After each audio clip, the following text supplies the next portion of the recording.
Magandang araw po sa inyong lahat mga kababayan at welcome back dito po sa PNR. At ito nga mga kababayan, nasa thumbnail po natin, huli ang pinuno. Pulis bumaliktad na. Ito ang ayaw mapanood ng Kongreso at Palasyo. Yan mga kababayan, patungkol po riyan ang ating alamin at bibigyan ng komento ngayong araw na ito.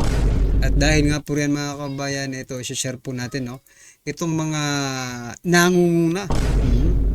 Kaya nga po nasabi ko dito sa ating thumbnail, huli ang pinuno. Kasi ito pong mga kababayan, ito pong mga nangunguna na mag-file ng impeachment complaint against Vice President Sara Duterte. No? Ito po yung mga convicted na mga personalidad. No? Mga yung iba former politicians, no? Yung iba, nasa politiko pa hanggang ngayon. But still, they are convicted, mga kababayan. So mamaya mga kababayan, ipapakilala po natin sila. Sila po yung sinasabi kong pinuno ng pagpa-file ng mga impeachment complaint or case against Vice President Sara Duterte. Okay? At ito pa mga kababayan, i-share din po natin itong balita, no? Na kung saan, may bago. Palakpakan po natin kasi tingin ko kung isa sa katuparan lang itong batas na ito, magbi-benefit po talaga dito ang taong bayan. Kaso nga lang nagdudula in the very first place, nagdudula na po talaga tayo sa gobyernong ito kung saan po napupunta ang mga budget ng bawat project. So ito mga kababayan, may project na naman po ang ating Pangulo, President Bongbong Marcos Jr. magpapatayo ng mga evacuation centers sa bawat munisipalidad.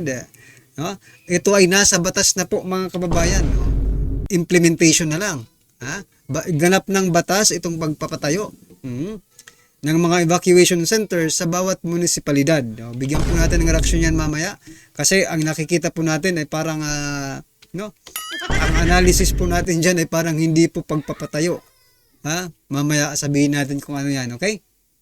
So ito na nga mga kababayan, simulan na po natin dito po. So sinasabi kong huli ang mga pinuno. Itong dalawang ito, sila po ang nangunguna ngayon, under Makabayan Block, sila po ang nangunguna na mag-file ng pangalawa yata or pangatlong impeachment complaint against Vice President Sara Duterte. Ano ba ang mga kaso ng mga ito mga kababayan? Convicted, mga child abuser. Yun po ang kanilang, kidnapping ito, kidnapping siya, kidnapping pala ito, at saka child abusing, abuse. So yan, ito parang, bakit ganun, mga kababayan? Pwede palang mag-file ng impeachment case ang mga convicted. Hindi lang po sila. Mayroon pang dalawa, mga kababayan, na kilala nyo rin. Etong nasa baba. Convicted din ito sa Dilima, di ba? Kalalaya nga lang nito eh. Ito rin si Rebellion po ang naging kaso ni Trillanes. Bakit ganun? Ang question nga, bakit ganun? Bakit ginagamit? Sabihin na talaga natin ginagamit kasi hindi naman mapigilan eh, no? Bakit ginagamit ng kalaban ng mga Duterte? Alam niyo na kung sino yun, no? Itong mga taong ito na kung tutuusin, wala po silang mga credibility, no? Anong credibility mayroon ng mga taong ito? Sila mismo sa sarili nila, hindi nila masabi kung malinis ba talaga sila o hindi. Di ba? Yan, nagtatanong lang po tayo mga kababayan kasi nakakapagtaka. Nakakapagtaka po na wala man lang itong ating sa kabila po ng pagtutol ni President Bongbong Marcos Jr. ay tuloy-tuloy pa rin silang gumagawa ng kanilang mga pagpa-file ng mga dokumentong yan. Ano man yung pinifile nila. Ganito na ba talagang, siguro ko tawang-tawa ngayon yung mga ibang presidente sa Pilipinas, yung mga sinasabing international community.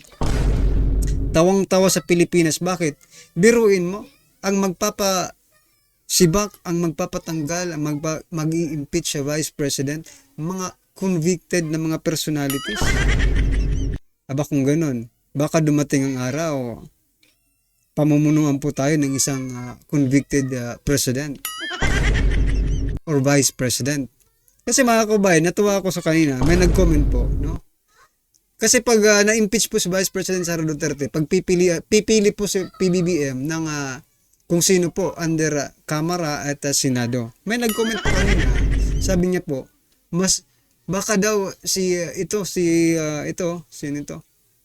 Castro ang piliin, no? Kasi total siya naman po ang nag-file ng mga case na yan, ng case for impeachment at saka sa kanya nagsimula, no? Siya ang unang pumutak about dyan sa confidential fund. Bilang reward, no, ni President Bongbong Marcos Jr., baka ito ang maging vice presidente natin. Ito, si Franz Castro. No? Delikado po ang ating mga kabataan pag kung nangyari yan. Huwag naman sanang pahilong-tulutan. Di ba?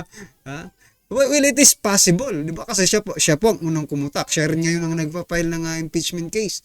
Ibig sabihin, tudo kayod po itong si Castro pagdating po dito sa kanilang stick to the plan, di ba? Kay Vice President Sara Duterte. At for example, akong presidente, nakikita kong nagtatrabaho si Castro. Magaling magtrabaho si Castro. Bilang reward, gawin kitang Vice President. Naloko na, di ba? Naloko na po mga kababayan kapag si Castro na po ang maging Vice President natin. Ito talaga, pag si Castro po ang Vice President natin, sasabihin ko talaga sa buong Pilipino na hindi na tama ito. Kahit ngayon nga, hindi na tama di ba? Wala na mga kabayan, ano pong inyong masasabi dito sa mga personality na ito, no? Na talagang ang kakapal ng mga pagmumukha. Di ba? So ito, i-comment nyo na lang po ang inyong reaction dyan at ito naman pag-usapan natin. Pakinggan po muna natin itong speech ni President Bongbong Marcos Jr. na kung saan sinasabi niya pong magpapatayo ng evacuation center sa bawat munisipalidad. Ito ay nasa batas na. Ito, pakinggan po natin mga kabayan. We need to ensure that the evacuation centers sufficiently respond to the needs of our people affected by calamities and other such emergencies.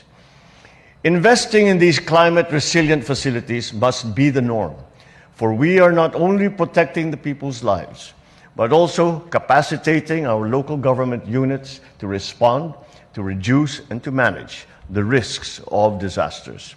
We need. So yan mga kabayan, ano po ang inyong masasabi? Ang opinion ko lang dito, no? Yung mga government facilities kasi, like for example, schools, di ba? Ginagamit po yan no?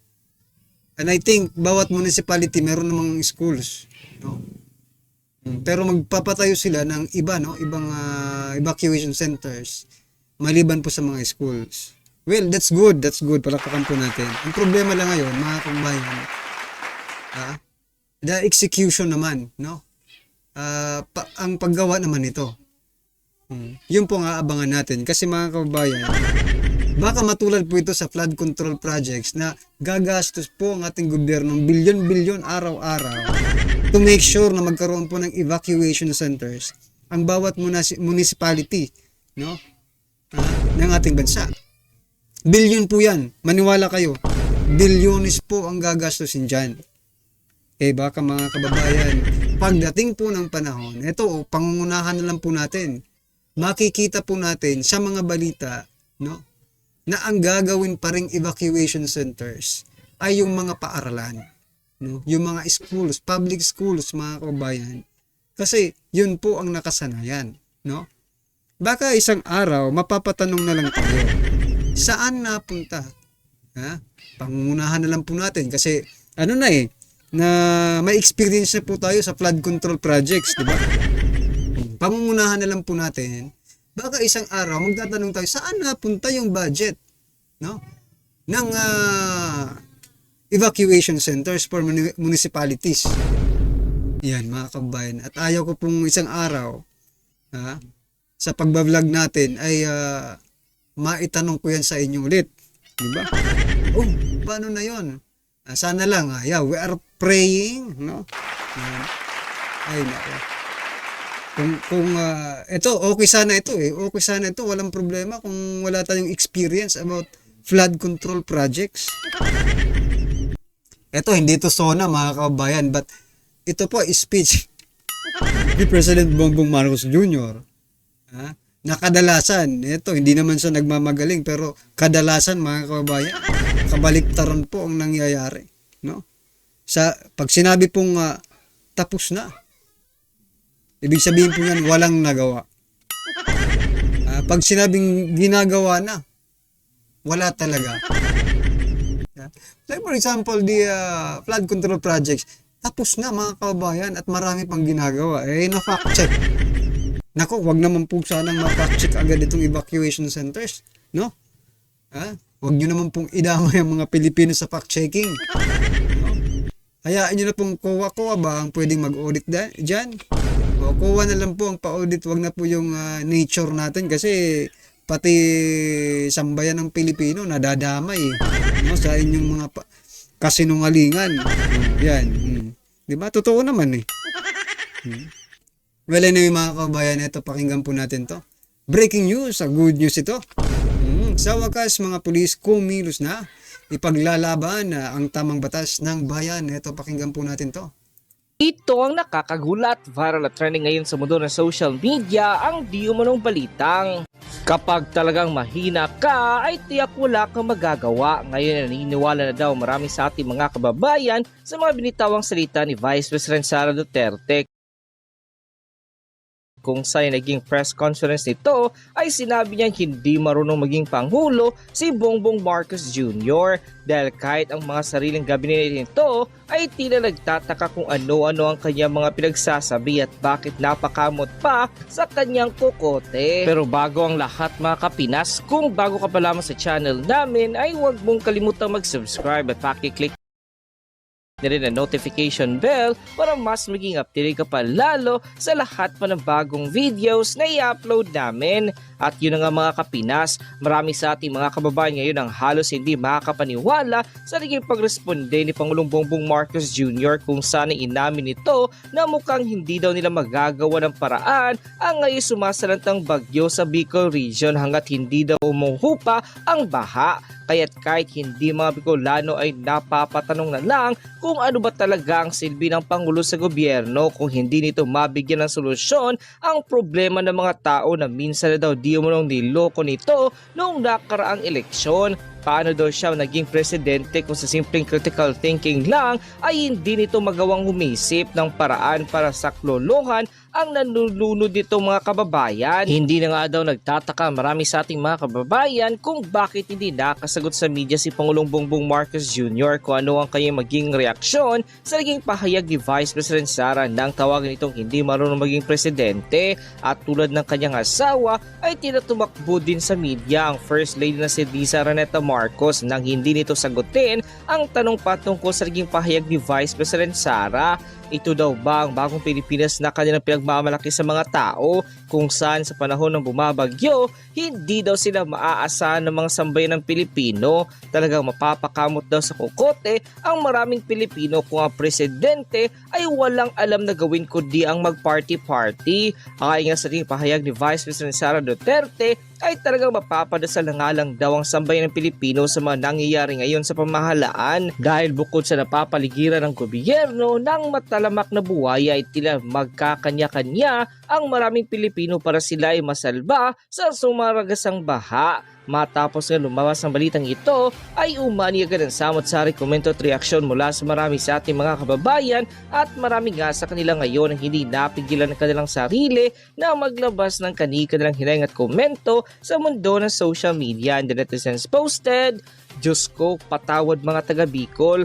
Binoto ko kasi si Bongbong Marcos sa nagdaang eleksyon. Akala ko kasi na magiging maganda ang Pilipinas sa kamay niya. Akala ko kasi ay totoo ang kanyang pagmamahal at malasakit sa ating bansang Pilipinas. Pero sa mga nangyayari ngayon sa ating bansa, talagang hanggang akala na lang talaga magandang masaganang Pilipinas na kanila ipinangako dati. Kawawa mga kapatid natin sa Bicol, marami ang nasalanta at may iba pa na nasawi ang buhay pero walang ginagawang hakbang ang pamahalaan ngayon.